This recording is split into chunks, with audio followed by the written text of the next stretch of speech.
Demonstration of the function of replenishing materials while producing.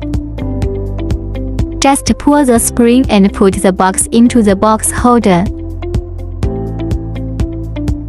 The operation of the machine is completely unaffected.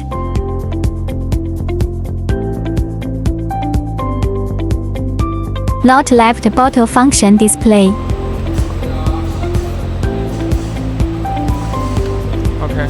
Manually place the cards on the material conveyor belt. The product comes to the cartoning machine material conveyor along the bottle sorting machine. The sorting machine pushes the cans down into the trough. The material comes to the pushing station with the conveyor belt. The equipment automatically opens the box when the photoelectricity senses the presence of material. Then push the materials into the box. Then fold the right small ear, left small ear, and low hinge, and then the packaged product comes out. Production speed 30 boxes per minute, with only 1 people. The mature and reliable design guarantees stable operation and efficient production. All machines are simple and easy to use. Good quality and low price.